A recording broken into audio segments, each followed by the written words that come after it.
Mesdames et messieurs, chers amis libéraux, l'histoire du régime démocratique, notre idéal commun, est inséparable de celle des libertés et droits fondamentaux. Libertés et droits qui permettent à l'être humain de vivre, de s'épanouir et de choisir librement ses dirigeants. L'histoire renseigne également qu'au-delà des principes et des textes, l'exercice démocratique repose d'abord et avant tout sur l'équilibre entre la liberté, responsabilité, donc l'équilibre entre liberté et responsabilité, mais également respect des institutions et de l'ordre public. Et ça, moi, je l'ai toujours assumé.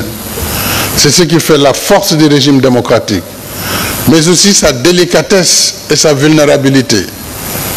Parce qu'il reste toujours un idéal à atteindre, une œuvre en construction permanente dont l'échafaudage peut vaciller à tout moment. C'est dire qu'en matière de démocratie, nous devons faire preuve de retenue et d'humilité, que l'on soit d'une démocratie dite vieille, comme la démocratie européenne ou américaine, ou nouvelle, comme beaucoup de démocraties en Afrique. Si nous avons des idéaux communs, nos expériences historiques et nos réalités socio-culturelles et économiques sont différentes.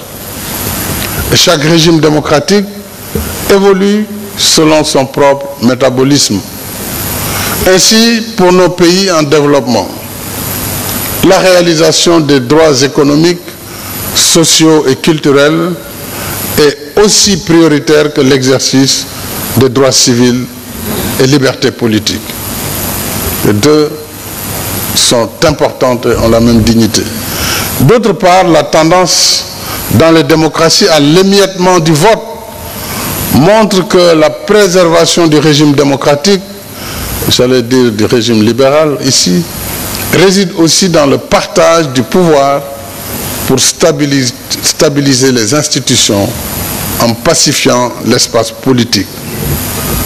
Alors finalement, comme nous avons des idéaux communs, nous avons aussi des ennemis communs.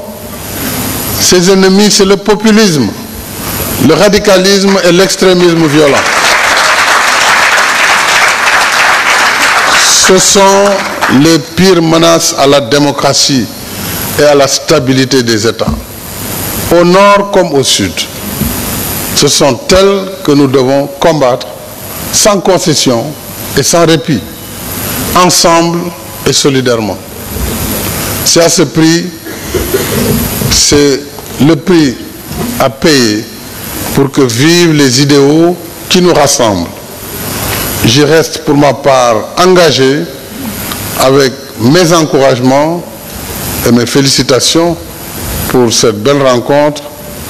Je vous redis tout mon soutien et souhaite plein succès à vos travaux. Je vous remercie.